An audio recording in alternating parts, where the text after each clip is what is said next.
A continuación tengo el gusto de presentarles la virtud de la justicia.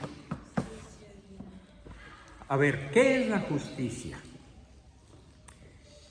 Se puede hablar desde dos enfoques sobre la justicia.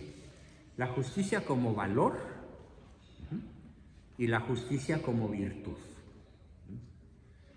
Aquí vamos a hablar de la justicia como virtud. No vamos a manejarla más que así, como una virtud cardinal, fundamental para el éxito en la vida humana, que consiste finalmente en llegar a la visión beatífica. Llegar a la visión beatífica, al conocimiento de la posesión de Dios, es uno de los propósitos, o mejor dicho, es el propósito esencial de toda vida humana. La persona justa, de corazón justo, es la que con más certidumbre va a conocer y a poseer a Dios. Porque el amor es un acto de justicia en última instancia, y la justicia es un acto de amor. Vamos a definir entonces la virtud de la justicia.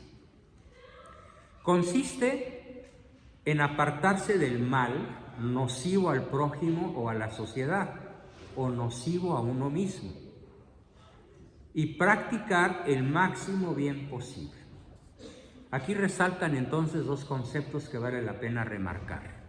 El primer concepto es que la persona justa se aparta del mal y marca no a esto, no al otro, no a lo de más allá. Algo que vuelvo a citar a mi señor padre, don Salvador Abascal. Desde muy niño él me enseñó a vivir con 4 no, o sea, apartarme del mal. Y me lo dijo muy jovencito, de 9 o 10 años. En el mundo actual, hijo, hay 4 grandes males que te van a estar acosando, comenzando por tus compañeros de la escuela y por tus amiguitos de la cuadra y también por algunos de tus primos y algunos de tus tíos. ¿Sí? ¿Y cuáles son esos 4 grandes males, papá, de los cuales me recomiendas mantenerme apartado toda mi vida? 1, el cigarro. No al cigarro. Nunca he fumado. Tengo pulmones vírgenes. Gracias, papá. ¿Quién puede decir que tiene pulmones vírgenes? Menos de 3. Bueno, a lo mejor 5, ¿no? De 100. Pulmones vírgenes. 0 nicotina. Cada cigarro tiene 5,000 sustancias tóxicas. Cada cigarro. Científicamente comprobado. Pues, ¿qué hace la persona justa? Se aparta del cigarro porque es mal. Es un mal. Segundo, apártate del alcohol.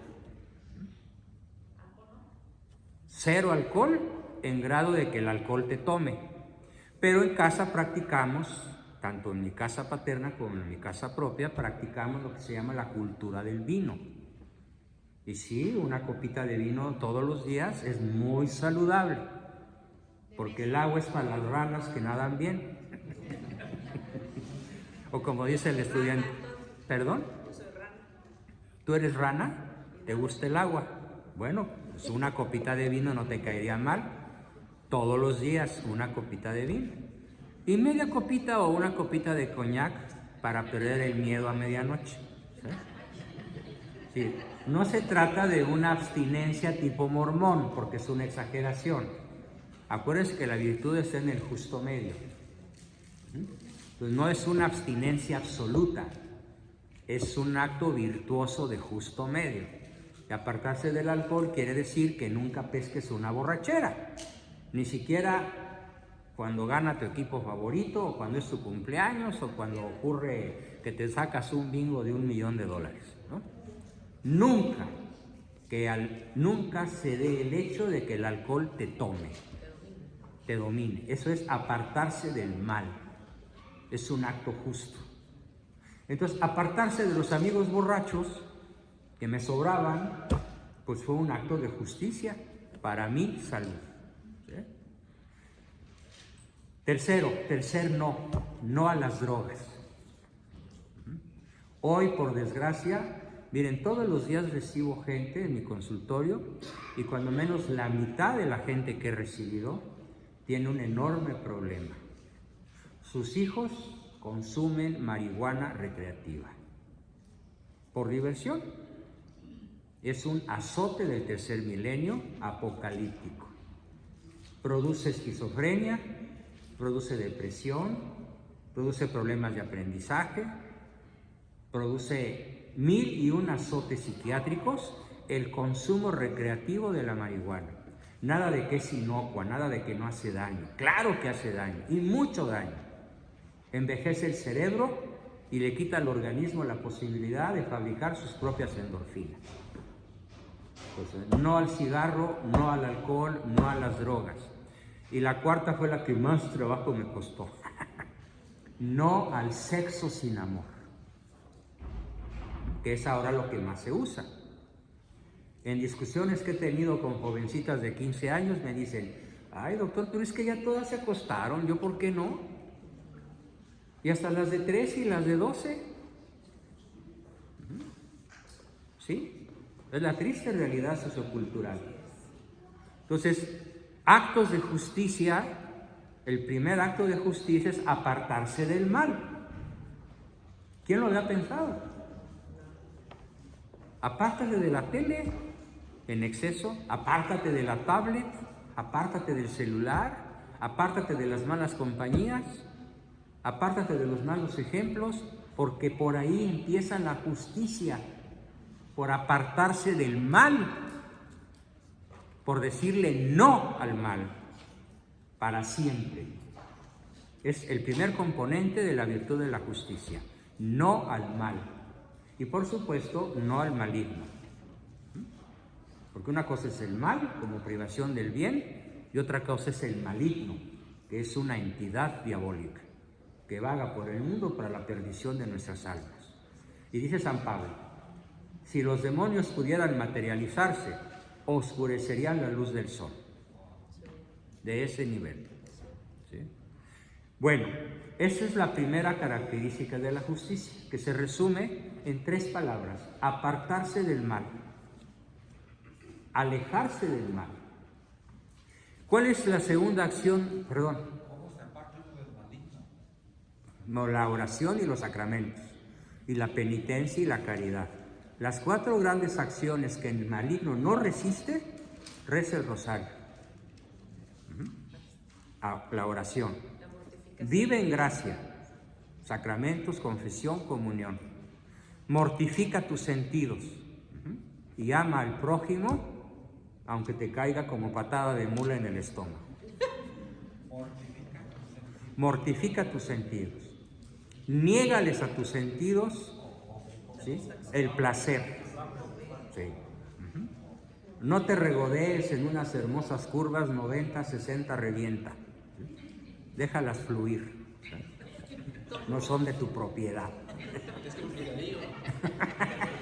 ¿Sí? La mortificación sería como el ayuno. Mortificación, el ayuno, pero no se te pase. Hay personas que el padrecito ignorante les recetó un ayuno y fueron a dar al hospital. No se trata de ayunar tanto que te quites los elementos esenciales para la salud. A ver, el cuerpo se define en teología del cuerpo como templo vivo del Espíritu Santo. Entonces tenemos la obligación de conservar la salud. Y ahora hay por ahí algunos sacerdotes o algunos, no sé, disque predicadores que dan unas recetas de ayuno mortíferas que privan a la persona de los nutrientes esenciales. Sí, hay que buscar la mortificación, pero no excesiva, porque entonces deja de ser virtud. ¿Sí? Pero podemos ayunar, por ejemplo, de nuestras debilidades, ¿no? Por ejemplo, si es chismosa, pues... Sí, ayuna de chismes, ayuna de quejumbre, ayuna de quejas, O si es gritona, pues que no grite. ayuna de gritos, ¿sí? ¿Sí? O de comer cristianos. O comer prójimo, ¿no? Yo creo que una de las cosas que más se practica en la actualidad se llama canibalismo. Y comes con la lengua, no con los dientes. ¿Sí? Bien, entonces ya quedó claro el primer concepto de la justicia. Te apartas del mal. Y el mal que desde muy niño aprendí gracias a mis padres, que era el más maligno: cigarro, alcohol, drogas y sexo sin amor antes del matrimonio. Bien, y el segundo componente de la justicia, ojo, practicar el mayor bien posible. No es nada más apartarse del mal, no basta. Aparte de apartarse del mal, hay que practicar el mayor bien posible. Esto, en términos un poco más concretos, significa hacer trabajos de excelencia. ¿Eres barrendero? Barre como nadie. ¿Eres abogado? Sé el mejor abogado. ¿Eres jardinero? Que tu jardín sea la admiración de todos los que lo vean. O sea, la justicia exige la excelencia en lo que hacemos. Pero ahora la mentalidad es: no me paga más que tanto la hora, pues yo así, ellos hacen como que me pagan, yo hago como que trabajo. ¡Qué injusto! ¡Qué injusto! Porque no entiende que haciendo el bien es como somos mejores. Creemos que hacerle el bien a otro es prescindir de algo. Creemos tontamente, malévolamente, que hacerles beneficios a otros nos priva a nosotros del bien, cuando es exactamente al revés. Buscar el beneficio de otros es el máximo bien que se puede hacer uno a sí mismo. Porque como dice San Francisco, dando es como recibimos. Que no busque ser consolado, sino consolar. Que no busque ser escuchado, sino escuchar. Que no busque ser amado, sino amar. Porque dando es como recibimos. Es la justicia. La siguiente son explicaciones sobre lo ya dicho. No basta, dice Santo Tomás de Aquino, no basta con no perjudicar al prójimo. Porque muchas personas, cuando discuto con ellas, me dicen: a ver, yo no engaño a mi mujer, yo no fumo, no bebo, no golpeo, no grito, no mato gente. ¿Sí? No basta. No basta. ¿Qué hay que añadir? No basta con no perjudicar al prójimo o a la sociedad, sino que es preciso darles propositivamente lo que les pertenece, es decir, practicar el bien en nivel de alta generosidad. Alta generosidad es el máximo bien hecho a la luz de la justicia. Siguiente, apartarse del mal no significa aquí pura negación, ni una simple abstención del mal. La abstención en sí no supone ningún mérito, aunque evite la pena y el castigo que nos acarrea la transgresión. Es más profundo que eso. La verdadera justicia implica un movimiento de la voluntad que rechaza poderosa y propositivamente el mal, sobre todo al sentir, ojo, la tentación de hacerlo. ¿A quién no nos atrae el mal? Pues todo lo que me gusta o enferma o mata.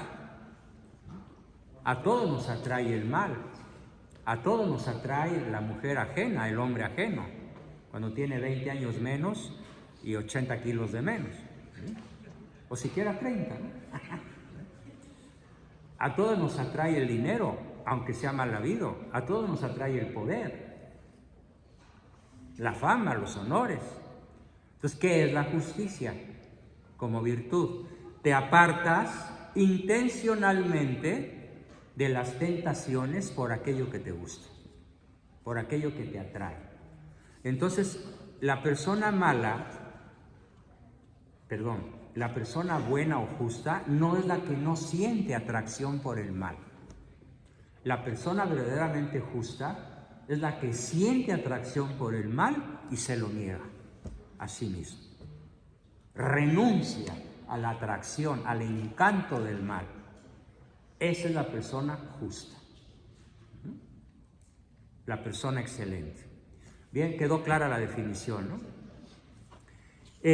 Además, vamos a ver ahora las partes que ayudan, bueno, las virtudes auxiliares de la justicia. 1, 2, 3, 4, 5, 6, 7, 8, 9, 10, 11 virtudes, 10 virtudes auxiliares van a hacer brillar la justicia con luz refulgente. La primera virtud de la justicia, fíjense qué hermoso, se llama la virtud de la piedad. Piedad hacia Dios, piedad hacia Cristo y su pasión, piedad hacia la Virgen y sus dolores, como Madre de Cristo crucificado, piedad hacia el vencido, piedad hacia el ignorante, piedad hacia el enfermo, piedad en general hacia el prójimo. Los actos de piedad son una de las acciones que yo como psicoterapeuta veo con más tristeza y con más alegría. Con tristeza veo que las personas se enferman y enferman a la gente por falta de piedad. Y una persona que no es piadosa, como es cruel.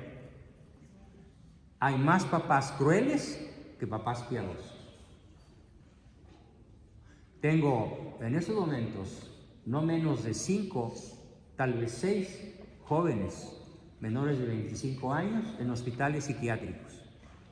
Y si me pueden preguntar cuál es la causa principal que los llevó ahí, la impiedad de su padre, varón. Su agresión, su petulancia, su arrogancia. En pocas palabras, su impiedad. Es una persona impía. Entonces, ¿cuál es la virtud por donde empieza la justicia? Por la piedad. Con todo mundo necesitamos piedad. ¿Puedo decir algo para los padres? Lo que quieras, Mari. Puedes dar tu testimonio con mucho gusto. Así rapidito, sin quitarle Sí. tiempo, mi hijo está en un centro de rehabilitación Psiquiátrico, en un centro psiquiátrico. por lo mismo que está diciendo el doctor, por falta de piedad. Por falta de piedad de su padre. Por falta de... Y los padres que están aquí, los papás, varones, empecemos a dar ese amor porque cuando sucede eso es bien difícil. Es bien difícil cuando ya les quieres dar amor, cuando ya hay mucho daño. Así que, varones, por favor, ayúdense y el doctor les ayuda grandemente a los que se quieran ayudar, ¿no? Y eso es lo que les quiero decir, denles amor, apapáchenlos, díganles cuánto nos aman. Sean piadosos. Tengan piedad. Tengan piedad. Porque crea una esquizofrenia terrible. Una esquizofrenia, delirante. Oye cosas, ve cosas, imagina cosas que no existen. O sea, se volvió loco. Literal, en lenguaje popular, una esquizofrenia galopante, una esquizofrenia paranoide generada por un padre impío. ¿Sí? Por eso es tan importante que la justicia sea piadosa. ¿Sí? Decían los viejos romanos algo que me encanta, y estamos hablando de los viejos romanos paganos, antes de la llegada de Cristo. Escribieron en los tribunales romanos, había un letrero que decía, en letras enormes, en latín, sumum juris, sumum injuris. Traducción, la exageración de la justicia es la exageración de la injusticia. ¿Sí? Si te pasas por ser justo y olvidas el acto piadoso, incurres en una brutal injusticia por impiedad. ¿Sí? Por eso la piedad divina, se llama misericordia, va aunada a la justicia. Y la justicia divina va aunada a la misericordia. Dios es tan absolutamente justo como tan absolutamente misericordioso. Y Dios no quiere la muerte del pecador. Por eso los peorcitos seres humanos gozan de cabal salud. Y solo se condena el que formalmente, ojo, rechaza la misericordia divina para atenerse a los frutos terrestres efímeros que les dará el maligno. Gracias, nos tenemos que ir. Bien, gracias, amigo. Sí. Sí, hay un expresidente mexicano de nombre Echeverría, está cubierto de oro, hasta una Virgen de Guadalupe de oro, de marco de oro macizo que pesará unos 50 kilos, es como una de sus joyitas más simples, ¿no? ¿Sí? Él está brutalmente adherido a toda la riqueza que consiguió de mala manera, robándosela al pueblo mientras fue presidente y después también. Solamente cuando una persona es contumaz en el error, cuando es terca en asumir como propio el dinero, el poder, la riqueza, el honor, la fama mal habidos, cuando rechaza la misericordia de Dios, ese es el futuro condenado. Claro que no sabemos si en el último momento se puede arrepentir, pero a dónde va, derechito al hoyo. Sobre la exageración de la justicia, ¿es exageración? La exageración de la justicia es, el papelito dice, by the book. ¿Sí? Esa es la exageración de la justicia. ¿Sí? Bien. A mí me ha tocado muchas veces enfrentar servidores públicos que son tan disque justos, porque la ley dice que pasan a partirse a cualquiera. Y a veces he encontrado gente que se apartan, de hecho es una virtud que voy a explicar a continuación. La segunda parte de la justicia se llama equidad o epiqueia, que complementa lo que acabo de decir. La equidad o epiqueia es una virtud que nos permite apartarnos de la letra escrita de la ley sin romper su espíritu.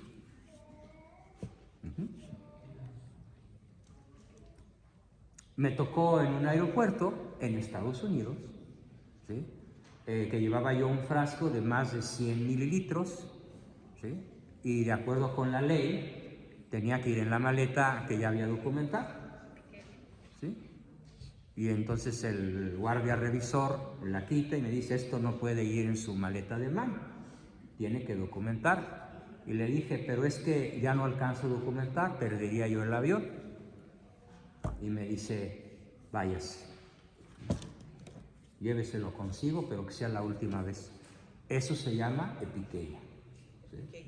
Se apartó de la letra escrita, pero observó el espíritu de la ley.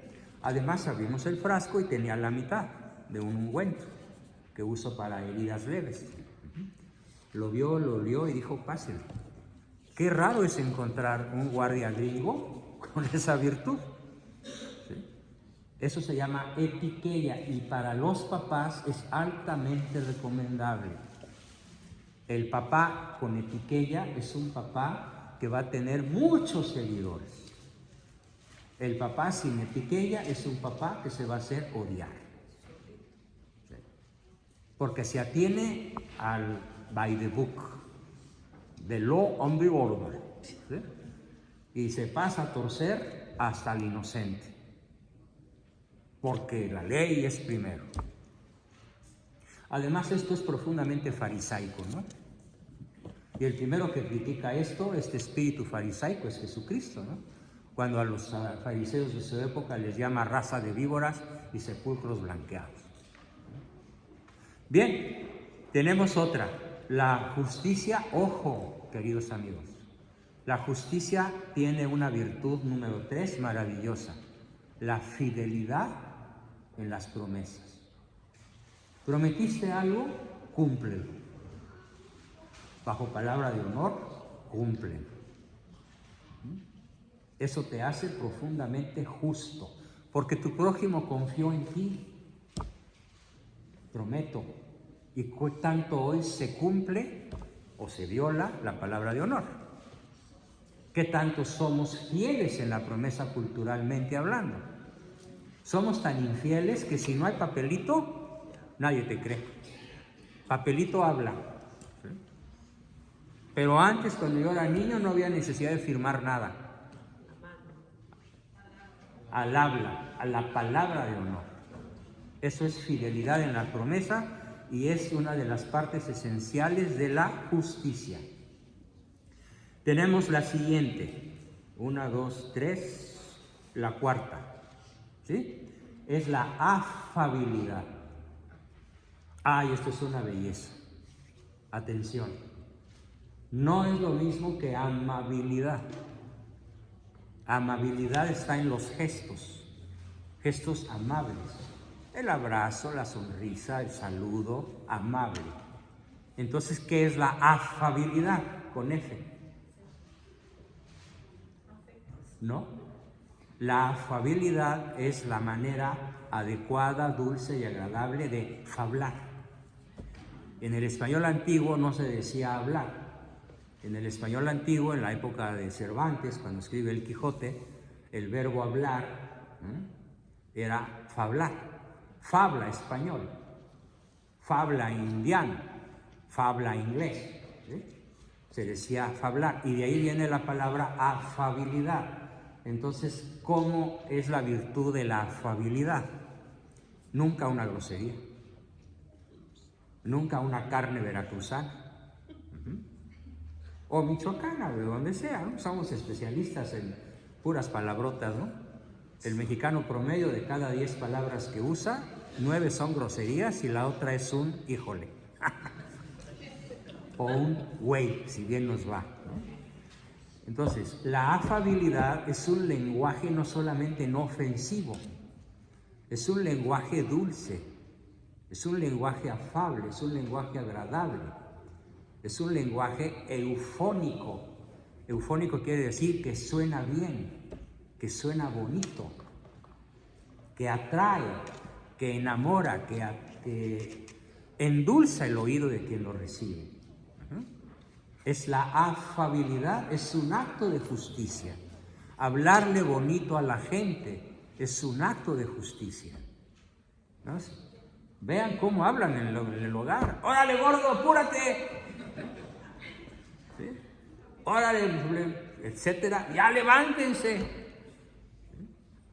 ¿Y dónde está la afabilidad? Si no somos afables, somos injustos.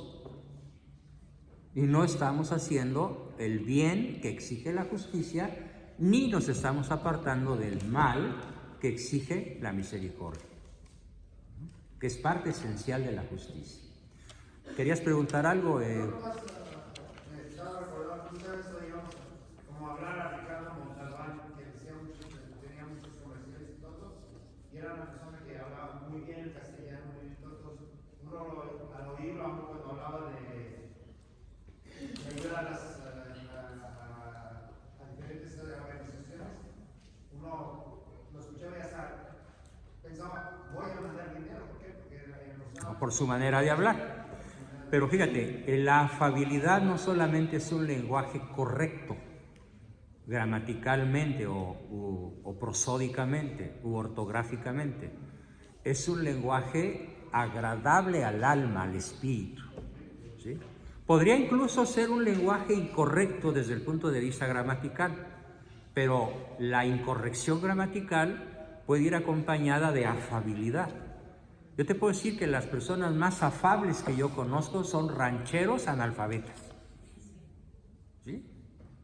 De la provincia mexicana y todavía incluso en algunos lugares de Estados Unidos, donde ha llegado la cultura latina vieja, la vieja cultura latina cristiana, católica, la gente es encantadoramente afable. Ay, patroncito, qué gusto de servirlo. ¿Sí? Qué afable, ¿no? ¿Sí? Ay, qué alegría, esta es su casa. Pásenle lo barrido, que aquí nomás le echamos agua a los frijoles y alcanza para todo. ¿Sí? Qué afabilidad.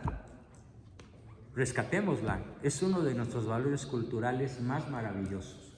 La afabilidad, que hoy se ha cambiado por un vicio terrible que se llama coprolalia. ¿Qué quiere decir coprolalia? Lenguaje sucio, lenguaje cochino, lenguaje ofensivo, lenguaje que lastima y como lo descubre un famoso médico japonés, altera la estructura molecular del agua. Y somos 85% agua. Entonces, una persona no afable, una persona agresiva en su lenguaje, te causa un daño orgánico porque te desestabiliza totalmente con una grosería directa, seco el mandarinazo, te desestructura orgánicamente el equilibrio de tu cuerpo. Por eso las palabras matan, las palabras hieren, o las palabras construyen y dan la vida. Así que esto en honor de la afabilidad, que va compañera con la amabilidad. Entonces junten las dos, la amabilidad en el gesto y la afabilidad en el idioma, en el lenguaje. Tenemos otra virtud de la justicia que hoy la inmensa mayoría de los jóvenes han olvidado o rechazan brutalmente, y se llama obediencia. La obediencia. Hoy ya nadie quiere obedecer. Desde los 5 o 6 años, ¿y por qué? Ni siquiera puede decir por qué, y ahí dice por qué. Y el papá da la peor respuesta posible: porque soy tu padre. O la mamá: porque soy tu madre. Entonces la niña contesta: ay mamá, pues yo soy tu hija y recuerda que nos graduamos el mismo día. Firma Mafalda, la de los monitos esos. Entonces la virtud de la obediencia es algo maravilloso. El que obedece no se equivoca el superior. Pero si tú obedeces y no hay un motivo profundo para desobedecer, que a veces lo hay, como cuando las leyes son injustas. Por ejemplo, hay un grupo de médicos en México que firmaron una objeción de conciencia a la ley del aborto. Entonces ellos se niegan a recibir pacientes que quieren abortar, desobedecen la ley, y a algunos les ha costado detención y cárcel por desobedecer la ley. Pero ellos, con objeción de conciencia, desobedecen por justicia, por espíritu de justicia con la vida del nonato. En esos casos se vale desobedecer. Pero aquí quiero hacer un elogio a cómo vive Cristo entre los 12 y los 30 años. Estamos hablando de 18 años de su vida privada, de su vida secreta, de su vida no pública. ¿Qué dicen los 4 evangelistas acerca de Cristo y los 18 años después de su aparición en el templo? Cuando se pierde y sus papás, pero ¿cómo? ¿Dónde andabas? Se fue con ellos y les obedeció en todo. Siguió creciendo en obediencia. En latín me lo aprendí, decía mi padre: et erat subditus illis, Se sometió a su... y les estaba sujeto, y crecía en edad, saber y gobierno. Hijo, a obedecer. Pues si Cristo obedeció, pues ¿qué me queda? Entonces, la virtud de la obediencia es una parte esencial de la justicia. Y bueno, las otras todavía alcanzamos a verlas para terminar bien con la exposición sobre la virtud de la justicia. Son, fíjense bien qué importantes: la veracidad. ¿Qué es la veracidad? El amor por la verdad. A lo mejor dices una verdad que no es verdad. A lo mejor dices algo que no es cierto. Bueno, cualquiera se equivoca. Pero estás diciendo lo que sinceramente crees que es verdad. En ese caso, la virtud se llama veracidad. Y cuando lo que dices, aparte de decirlo con veracidad, es verdad, doblemente virtuoso. Entonces, cuando a mí una señora me pregunta: oye, le digo a mi hija que ya la descubrí, que se acostó con su galán, o no le digo nada, la verdad te hará libre. Que sepa que ya sabes, confróntala, ¿sí? No la tapes. Y si su papá se entera, que sepa la verdad. Si la regla es atenernos a la verdad, muy difícilmente nos vamos a equivocar. Porque la verdad, decir la verdad y ser veraz es un acto esencial de justicia. La siguiente, sinceridad. No solamente veracidad, sino sinceridad, que es más profunda. Es como vas del corazón, de las vísceras. ¿Sí? Otra virtud, simplicidad. La simplicidad en todo, en la vestimenta, en la comida, en los paseos, en las diversiones. Todo lo que puedas hacer de manera simple es un acto de justicia. Porque nadie tiene derecho a lo superfluo mientras alguien carezca de lo necesario. Y además, sobre toda propiedad privada, pesa una hipoteca social. ¿Tienes algo? Compártelo. Hasta donde sea posible, ¿no? Claro, no vas a compartir tu cepillo de dientes, ¿no? Ni tu ropa interior. Pero hay otras muchas cosas que puedes compartir. Otra acción de la justicia se llama justicia social. La justicia social es una de las virtudes que más brillan hoy por su ausencia. Sí. El empresario en general no es justo, no paga salarios remuneradores y obligan a muchos de los aquí presentes a tener doble trabajo para malllevar los recursos indispensables al hogar. Es una brutal injusticia que clama al cielo.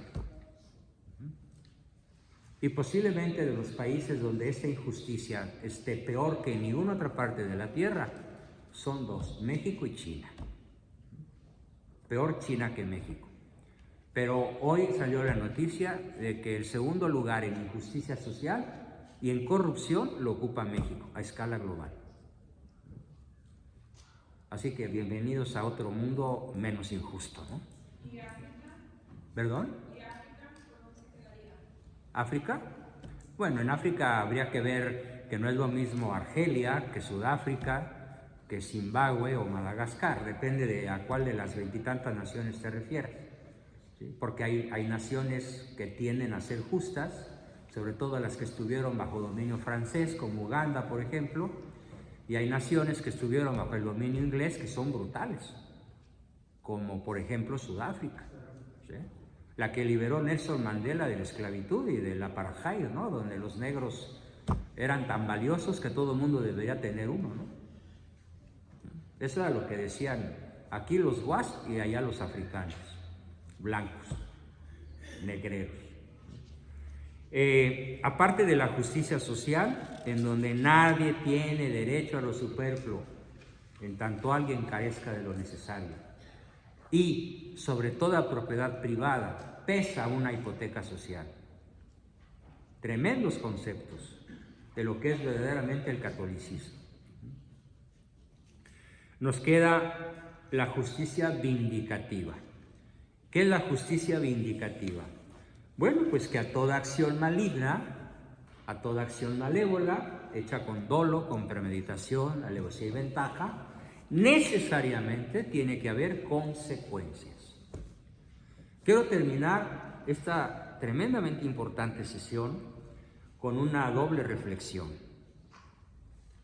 ¿Por qué hay tanta corrupción? Por ejemplo, en nuestro país de origen, en México. Porque en el hogar se aprende, desde la más tierna niñez, a que hagas lo que hagas, no pasa nada. No hay consecuencias. Entonces, ¿cuál es el principal azote del mundo latino-mexicano? Y también centroamericano y en cierta forma sudamericano, pero principalmente mexicano. El principal azote se llama impunidad. No dejen impunes las acciones malignas de sus hijos. Toda acción malévola, toda acción incorrecta, toda acción mala, pecaminosa, o tiene una consecuencia o generas impunidad. Y si generas impunidad, ausencia de consecuencias, ¿cómo crece esa persona? ¿Cómo se conduce esa persona? Llega a ser un delincuente profesional. ¿Por qué en México ha llegado, como ya vamos, en 36,000 muertos por asesinato en un año?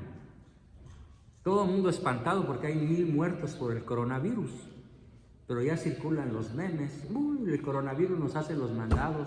En México ya llevamos 36,000, o sea, 36 veces más muertos. ¿Por qué? Por la impunidad. Y esto que acontece a escala nacional, evitémoslo a escala familiar.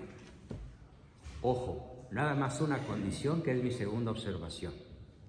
Cuando algún hijo o algún miembro de tu familia le cobres la consecuencia de sus malas acciones, solamente te pido una cosa: no te enojes con él. No lo maltrates, no lo ofendas, no lo humilles, no le grites, no le retires tu afecto. Porque si haces todo eso, enojarte, gritarle, humillarlo, compararlo, quitarle tu afecto, él no se va a quedar con el correctivo, se va a quedar con tu ofensa. Y en vez de hacerlo mejor persona, lo harás peor de como era en el momento que cometió el error. La siguiente vez lo hará ese error con más ganas, por venganza.